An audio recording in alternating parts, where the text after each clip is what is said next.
Hello मेरे जवानों, कैसे हैं आप सभी लोग। मैं आपका फिजिक्स गुरु जितिन मित्तल आज आप लोगों को अपने एक होनहार स्टूडेंट से मिलवाने वाला हूं जिसका नाम है शिवम। फिजिक्स में 100 नंबर का सपना हर कोई देखता है। इस बच्चे ने भी देखा, मैंने भी देखा, हर अपने बच्चे के लिए देखा। लेकिन फिजिक्स में 100 लाना मुश्किल काम है। मैं नहीं कहूंगा इम्पॉसिबल है, मुश्किल काम है। लेकिन 99 अपने आप में एक अचीवमेंट है। तो आइए हम शुरू करते हैं शिवम से ये जानना कि कैसा रहा उसका फिजिक्स में 99 तक का सफर।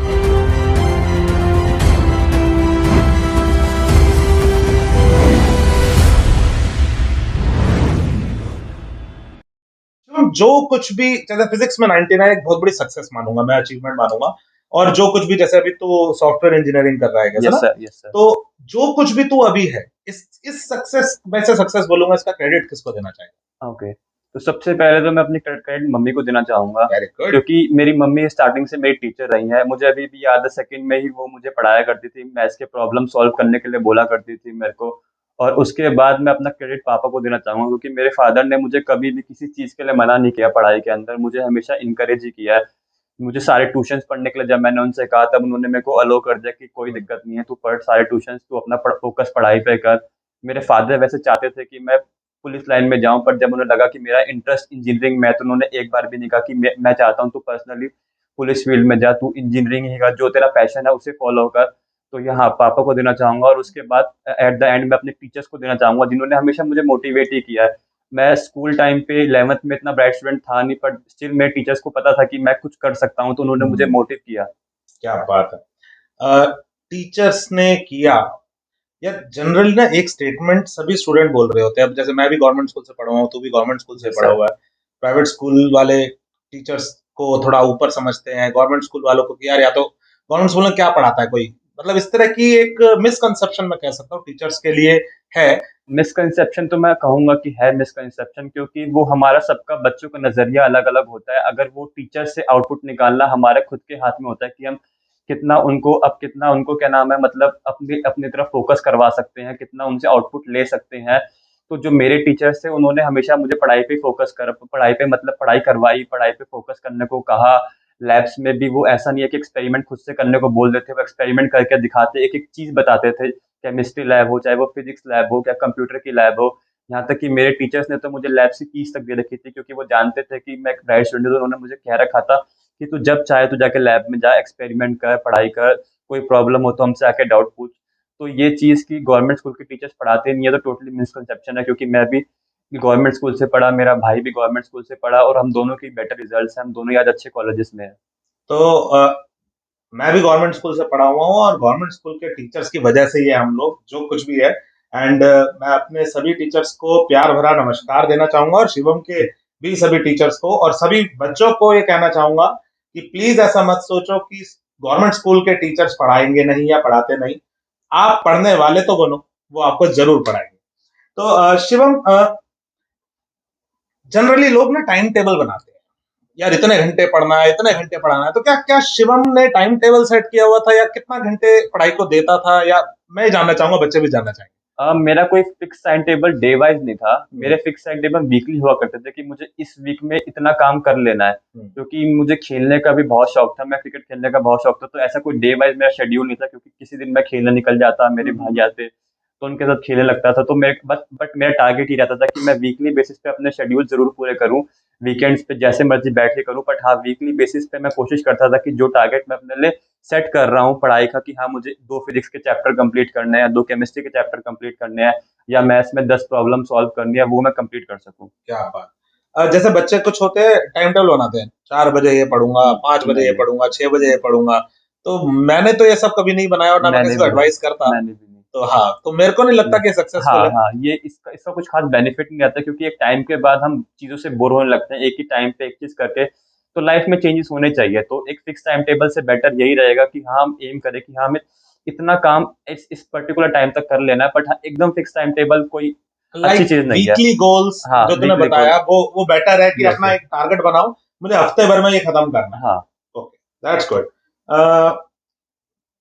शिवम, आजकल भाई पैंडेमिक का दौर है, सब कुछ ऑनलाइन हो गया है, स्कूल भी ऑनलाइन चल रहा है, कोचिंग्स भी ऑनलाइन चल रही है। बच्चे पूरे टाइम लैपटॉप और फोन के सामने ही रहते हैं। हमारा टाइम, तेरा टाइम, तू मेरे पास आता था, वो ऑफलाइन का टाइम था। Yes sir, yes sir. तो तुझे लगता है कि मतलब कि वो दौर अच्छा था या ये दौर अच्छा है, या कुछ फायदे और नुकसान कुछ बताएगा ऑफलाइन ऑनलाइन? दौर तो वही अच्छा था क्योंकि उस दौरान दूसरों से इंटरेक्शन हो पाती थी, हम लोगों से मिलते थे, आइडियाज़ जानते थे, तो ऑब्वियसली दौर तो वही अच्छा था। बट हाँ, पैंडेमिक में नुकसान हुआ है तो फ़ायदे भी बहुत हुए हैं। जैसे जब पैंडेमिक हुआ, टोटली ऑफ था, तो उस टाइम हमारे पास 2 चॉइस थी, या तो हम खाली बैठे रहते, वीडियोज़ देखते रहते, मूवीज़ देखते रहते, या फिर हम अपने गोल्स पे अपना फ़ोकस करते। तो मैंने अपने गोल्स पे अपना फ़ोकस किया, क्योंकि जब मैं सेकंड ईयर में था तब पैंडेमिक आया, तो उस दौरान 4 महीने बाद मेरी इंटर्नशिप्स थी। तो मैंने कोशिश करी कि मैं अब इस टाइम को और यूटिलाइज़ कर सकूँ और बेस्ट से बेस्ट कंपनी पे निकाल सकूँ, और इसके मुझे बहुत अच्छे रिजल्ट्स भी मिले थे। Very good.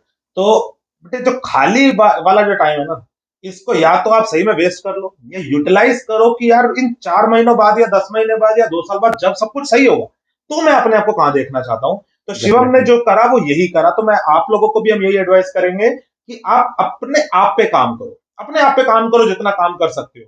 सोचो कि आपको बनना क्या है, उस चीज को देखो। एंड शिवम, जनरली सिर्फ पढ़ाई नहीं, लाइफ में भी बहुत बड़ी प्रॉब्लम्स आती है, बहुत सारी प्रॉब्लम्स आती है। जनरली हम टीनेजर्स होते हैं, बहुत जगह फंसते भी है। तो शिवम के पास कौन है ऐसा जो आप उसका हेल्पिंग टूल रहा हो, जिसने उसको ऐसी छोटी छोटी परेशानियों में मदद करी हो? मेरे साथ कोई ऐसा फिक्स हेल्पिंग टूल तो नहीं रहा, मतलब जैसे-जैसे डिफरेंट डिफरेंट लाइफ के फेजेस में डिफरेंट डिफरेंट लोगों ने मेरी हेल्प करी। हम्म। जैसे जब मैं 9th-10th में था, तो एक भैया हमारे यहाँ रेंट पे रहते थे, उन्होंने काफ़ी हेल्प करी। जैसे स्टार्टिंग में मेरा एम कॉमर्स फील्ड में जाने का था, हम्म। क्योंकि मुझे उस टाइम पे लोग मेरे फैमिली में थोड़े बहुत सीएज़ हैं, तो उन्होंने मुझे कहा कि सीए ऑप्ट करो, तो मुझे भी सीए ही करनी थी ऑप्ट। बट जब उन भैया ने मेरे को एडवाइस किया कि science is a better field, options बहुत सारे हैं, हम्म। लाइफ में बहुत कुछ एक्सप्लोर करने को मिलेगा साइंस लेने के बाद। तो मैं साइंस लेने गया और मैंने साइंस ली, और मैं अपने डाउट पूछता था। जब मैं 11th में गया, तो उस टाइम पे जो मेरे हेल्पर थे वो मेरे फ्रेंड्स थे, क्योंकि उस टाइम पे मैं ट्यूशंस भी नहीं पढ़ता था सारे, तो मैं टीचर से डिस्कस नहीं कर पाता था। और गवर्नमेंट स्कूल के टीचर से बस 4 घंटे उनके पर्सनली उनसे बात नहीं हो पाती थी। पर जब मैं 12th में गया, आपके पास आया, तो हाँ सर से आपसे मुझे काफ़ी हेल्प मिलती थी, क्योंकि मेरा पढ़ने का मेथड ये था, मैं ब्रेन में लिस्ट बना लिया करता था कि मुझे ये चीज़ ये करनी है, ये चीज़ ये पढ़नी है।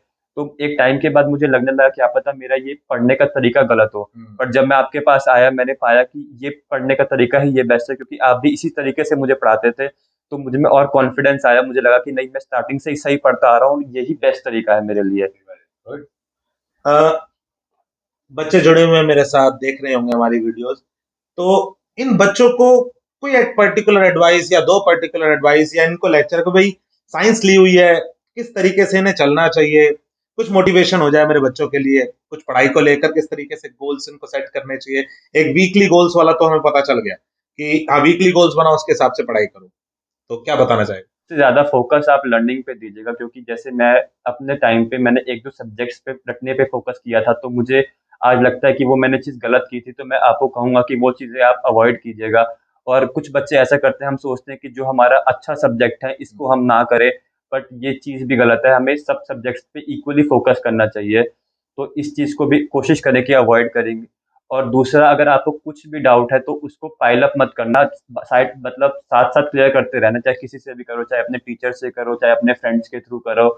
और चौथी चीज़ मैं यही बोलना चाहूँगा कि सिर्फ़ पढ़ाई पे नहीं, थोड़ा-सा अपनी हेल्थ पे भी फ़ोकस कीजिएगा, क्योंकि अगर आपकी हेल्थ अच्छी रहेगी, तो आपको पढ़ाई में उतनी हेल्प मिलेगी। तो शिवम, तुझे क्या लगता है, क्या कुछ कोई ऐसी गलतियां तुझसे हुई हो ट्वेल्थ के दौरान, या जनरली स्टूडेंट्स करते हो, जो तू कहेगा कि भाई ये गलतियां ना करे प्लीज, ऐसा कुछ? 12th के दौरान सबसे बड़ी मैंने जो गलती करी थी कि मैंने जैसे मैंने बोला, मैंने सिर्फ़ कुछ पर्टिकुलर सब्जेक्ट्स पे फ़ोकस किया था। तो एक वो चीज़ नहीं करनी चाहिए, और एक दूसरी चीज़ मैं ये कहना चाहूँगा कि जैसे मैंने अपना स्कोप लिमिटेड कर दिया था इंजीनियरिंग तक, कि हाँ, मुझे पर्टिकुलर यही एग्ज़ाम देना है, एक जेईई का एग्ज़ाम देना है, या फिर सिर्फ़ इसी इसी कॉलेज पर्टिकुलर में जाना है, तो वो चीज़ भी ना करें। ओके। बहुत सारे बच्चे इस समय जेई की तैयारी कर रहे हैं, नीट की तैयारी कर रहे हैं। तो क्या जरूरी है किसी कोचिंग में जाने पे ही जेई नीट इनका हो पाएगा, या क्या एडवाइस देना चाहेगा इन बच्चों को कि इस अ, तरीके से चले? मेरा जेईई का एक्सपीरियंस अच्छा रहा है, तो मैं अपनी जो मैंने किया था मैं वही बताता हूँ कि मैंने कैसे प्रिपेयर किया था, क्योंकि जब मैंने 12th से स्टडी करी थी जेईई की, तो मैंने तो सर आपके नोट्स से ही तैयारी करी थी। इनफैक्ट शायद आपको पता भी हो, मैंने आपको कहा था कि हम्म। सर आपके नोट्स काफ़ी अच्छे हैं, मुझे यहाँ तक कि जो जेई का मेरा अटेम्प्ट था उसमें मेरे काफी ज्यादा सारे क्वेश्चन सर के इस नोट्स पढ़ के ही हो गए थे। तो मैं ये यही, बात हाँ, मुझे खुद नहीं पता ये ये बात। मैंने बताया सर को, बोली भी थी कि एक बार कि सर आपके नोट्स आप मतलब सिर्फ बोर्ड की जगह फोकस करने की जगह आप जेई पे भी फोकस कर सकते हो, बच्चों को जेई पे भी गाइड कर सकते हो। बस नोट्स तो आपके पास है, तो स्टडी मटेरियल तो आप उनको दे ही रहे हो पढ़ने के लिए। बस आप वीकली बेसिस पे उनके टेस्ट दे सकते हो, तो एक तरह से उनकी जेई की प्रिपरेशन भी बहुत बढ़िया होती रहेगी। ठीक है। नहीं, अब तो हर संडे टेस्ट लेना शुरू कर दिया है वैसे मैंने। टेस्टिंग मैंने बढ़ा दिया बहुत। अच्छा, अब इतनी सारी बातें तो शिवम की कर ली, अब थोड़ी सी मेरी भी कर लेते हैं। फिजिक्स का 99 का सफर एक्चुअली कैसा था? वो कैसा कैसा एक्सपीरियंस रहा वो 99 फिजिक्स देख के? तो स्टार्टिंग तो इसकी ऐसे हुई थी, जब मैं सर के आपके पास पढ़ने के लिए आया तो आपको याद होगा कि 3 दिन बाद ही एक टेस्ट था, एक आपने कहा कि तू क्लास टेस्ट देगा, मैंने कहा सर ट्राई कर लेता हूँ चलो। तो लकीली मैंने उस क्लास टेस्ट में अच्छा स्कोर किया, तो सर ने मुझे आके बोला कि तू स्कोर कर सकता है, तू कोशिश कर, तू पढ़ सकता है। तो वो फर्स्ट डे वाला जो कॉन्फिडेंस था मुझे अभी भी याद है, वो मैं कभी नहीं भूल पाया। और वही था जिसने मेरे को एम करने पे फोकस किया कि मुझे फिजिक्स में बेस्ट स्कोर करना है, चाहे मैं एक बार के लिए बाकी सब्जेक्ट छोड़ दूं, बट मुझे फिजिक्स में स्कोर करना है एटलीस्ट। और उसके बाद तो सर के पास जब मैं पढ़ता, जो क्लासेस थी वहां पे सिर्फ ये नहीं था कि सिर्फ पढ़ाई पढ़ाई पढ़ाई। सर जिस तरीके से पढ़ाते थे हंसवा के, मुझे वो ज्यादा पसंद था, क्योंकि पढ़ाई तो स्कूलों में भी हो जाती थी तो बट वहां समझ नहीं आता था, क्योंकि वो सिर्फ वहां सिर्फ पढ़ाई हो रही थी। बट क्लासेस में तो थोड़ा फन भी हो रहा था, एक फनी वे में। जैसे सर ने हमें वेव्स पढ़ाई थी, वेव ऑप्टिक्स एक काफी मुश्किल टॉपिक था मेरे लिए, मुझे बिल्कुल भी आइडिया नहीं लगता था उसका। बट जिस तरीके ने सर ने पढ़ाया, और दूसरा मुझे सबसे ज्यादा आपको याद होगा प्रॉब्लम होती थी आंसर लिखने में। मैं आपसे हमेशा पूछता था कैसे लिखूं कि सर मुझे वो पूरे मार्क्स मिल जाए, मैं एक्स्ट्रा ना लिखूं, मेरा टाइम ना वेस्ट हो। तो आप मुझे वो पर्सनली बताया करते थे सर की, क्योंकि सर जानते थे वो मेरा वीक पॉइंट है। तो वो मुझे बोला करते थे देख शिवम, इसको ऐसा लिखना है, इसको ऐसा लिखना है। और वीकली बेसिस पे टेस्ट लिया करते थे सर, तो उसका ऐसा नहीं है कि एनालाइज नहीं होते थे, सर एनालाइज भी करते थे कि तेरी कहाँ गलती है, तू पर्टिकुलर कहाँ गलती कर रहा है, तू कहाँ गलती कर रहा है, तो ये इम्प्रूव कर, इस चैप्टर में तेरा वीक है तो वहाँ इम्प्रूव कर। और उसके बाद एग्जाम से एक दिन पहले का जो वो मोटिवेशन सेशन था, वो तो अभी तक नहीं भूल पाया मैं। वो तो मैंने अपने, इनफैक्ट मेरा भाई भी सर के पास पढ़ा, तो मैंने अपने भाई को कहा भी था कि जब सर वो मोटिवेशन सेशन ले तो मुझे फिर से बताइए, मैं फिर से जाके लूंगा, ताकि थोड़ा सा फिर से और मोटिवेशन मिल सके आगे आने वाले चैलेंजेस के लिए। तो या वो मोटिवेशन बहुत काम आया था मेरे, और आज तक वो मेरे साथ है। क्या बात है! ये तो मेरी बहुत अच्छी एडवर्टाइजमेंट हो गई। तो प्लीज, आपको कोई भी परेशानी हो फिजिक्स में या लाइफ में, आप मेरे पास आ सकते हैं। जेके मित्तल क्लासेस ज्वाइन कीजिएगा आप। तो और शिवम, एक नंबर कट गया। हाँ। कट गया ना एक, तो मतलब 100 का एक अलग बात होती, 99 रह गया। वो एक नंबर जो गया, वो तुझे पता है सच में कहाँ गया? हाँ मुझे पता है कहाँ गया। कहाँ गया वो? एक्चुअली हमारे टाइम पे क्वेश्चन आया था कि मैग्नेटिक फील्ड है और उसमें प्रोटॉन इलेक्ट्रॉन न्यूट्रॉन है, तो वो क्या बात ट्रेस करेंगे, तो गलती से मैंने न्यूट्रॉन को भी घुमा दिया था उसके अंदर, जबकि न्यूट्रॉन न्यूट्रल चार्ज का होता है तो वो स्ट्रेट जाता है। हाँ, तो मुझे मुझे लगता है मैं एक नंबर वही गया। तो पिटाई तो बननी चाहिए तेरी वजह से उस पे। चलो, तो 100 में से 100 फिजिक्स में लाए जा सकते हैं। शिवम भी ले आता। ऐसी गलती उसने कर दी जो एक 99 वाले बच्चे से हम लोग एक्सपेक्ट नहीं करते। लेकिन लाइफ का पार्ट है, हम 99 से भी खुश हैं, हम 90 से भी खुश हैं एक्चुअली। लाइफ को फनी रह के, हंसते खेलते हम हर जगह जीत सकते हैं। तो शिवम, फिजिक्स में तो 99 आ गए, तो क्या फिजिक्स फेवरेट सब्जेक्ट था या कोई और सब्जेक्ट फेवरेट? नहीं, फिजिक्स के अलावा मेरा कंप्यूटर साइंस मेरा फेवरेट सब्जेक्ट रहा है। अच्छा, वेरी गुड। केमिस्ट्री? केमिस्ट्री बिल्कुल भी पसंद नहीं था मेरे को। मुझे भी नहीं यार, लेकिन यार पढ़नी तो पड़ेगी बच्चे को। ऑब्वियसली। अब भाई जैसे भी हो, तो केमिस्ट्री में कितना स्कोर किया? केमिस्ट्री में 95 स्कोर किया था। 95 स्कोर करा, जबकि अच्छा नहीं लगता था। तो ऐसे हमारे तेरे मेरे जैसे बहुत सारे ऐसे बच्चे होंगे ऑब्वियसली। जिनको केमिस्ट्री पसंद नहीं होगा, लेकिन फिर भी उसमें स्कोर करना है, पढ़ाई तो करनी है। तो उनको क्या एडवाइस देना चाहेगा कि हाउ टू गो? केमिस्ट्री में मैं, ये तो मुझे नहीं पता कि कैसे पढ़ना चाहिए, बस मैं ये बता सकता हूँ कि कहाँ से पढ़े। जैसे मैंने पढ़ा था और मेरे फ्रेंड्स ने पढ़ा था, तो एनसीईआरटी की जो टेक्स्ट बुक्स है सबसे बेस्ट है केमिस्ट्री पढ़ने का, वही सोर्स है। जैसे केमिस्ट्री में हमारे पास 3 पोर्शंस होते हैं जो हमें कवर करने होते हैं, फिजिकल केमिस्ट्री, इनऑर्गेनिक केमिस्ट्री और ऑर्गेनिक केमिस्ट्री। तो मेरी ऑर्गेनिक केमिस्ट्री मेरी वीक रही थी, और मैंने उस पर ही फोकस नहीं किया, मेरा मेन फोकस इनऑर्गेनिक केमिस्ट्री पे ही रहा था हमेशा से। तो मैं यही कहना चाहूंगा, जो आपका वीक पोर्शन हो आप उस पर ज्यादा फोकस करें, उसके ऊपर ज्यादा क्वेश्चन सॉल्व करें, उसके ऊपर ज़्यादा टेस्ट सॉल्व करें, टीचर से पूछें कि मुझे यहाँ प्रॉब्लम हो रही है तो मैं कैसे इम्प्रूव कर सकता हूँ इस ए पर्टिकुलर एरिया में। तो हाँ, मेरे हिसाब से यही बेस्ट तरीका रहेगा। तो दोस्तों, सभी सब्जेक्ट्स को पढ़े, चाहे वो आपका फेवरेट हो या ना हो। लर्निंग रुकनी नहीं चाहिए, चाहे पैंडेमिक हो या ना हो, ऑनलाइन हो ऑफलाइन हो, जैसे भी हो, पढ़ाई करनी है। लर्न करो, मतलब सीखो।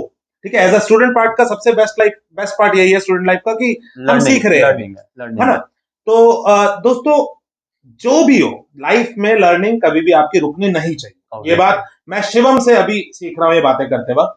तो आपको किसी भी तरह की कोई भी परेशानी हो, उन परेशानियों के लिए मैं इस तरीके से अपने कुछ स्टूडेंट्स को आपके साथ जोड़ता रहूंगा। आज शिवम जिसने अपना 99 इन फिजिक्स का सफर बताया, बाकी और सब्जेक्ट्स का बताया, आपको कुछ मोटिवेशंस भी दिए, आप कमेंट में पूछ सकते हैं, मैं शिवम के थ्रू ही आपको उनके जवाब दे दूंगा। एंड बहुत जल्द मैं आपके लिए एक करियर काउंसलिंग सेशन लाने वाला हूं नेक्स्ट वीक। आप लोग उसमें जरूर जुड़िएगा, वो लाइव सेशन होगा। अपने पेरेंट्स को भी बोलिएगा, उनकी भी कुछ क्वेरीज होंगी तो उनको सॉल्व करेंगे। 10th के बाद क्या करें, बच्चे कंफ्यूज रहते हैं। 11th हो गई, 12th के बाद क्या करें, बच्चे कंफ्यूज रहते हैं। तो उन सब के लिए मैं करियर काउंसलर को आपके पास लेकर आ रहा हूं। हम लोग बहुत जल्द उसके लिए जुड़ेंगे। तैयार रहिएगा लाइव सेशन के लिए, मैं आपके साथ शेयर करूंगा, कम्युनिटी में आपको पोस्ट डालूंगा। तो प्लीज टच में रहिएगा, चैनल को सब्सक्राइब कर दीजिए, लाइक कर दीजिएगा, शेयर कर दीजिएगा। एंड फिजिक्स में कोई प्रॉब्लम आए तो मेरे साथ जुड़िएगा। इंस्टाग्राम पे फिजिक्स गुरु जेके मित्तल, फेसबुक पे जितिन मित्तल नाम से कमेंट कीजिए, मैसेज कीजिए, चुप मत रहिए, परेशान मत होइए, हम लोग आपकी हेल्प के लिए वहां पर आ जाएंगे। ओके, तो मेरी तरफ से बाय बाय। शिवम, कुछ लास्ट स्टेटमेंट्स बच्चों के लिए? All the best for your future guys. Love you all, bye bye, मिलते हैं नेक्स्ट लेक्चर में।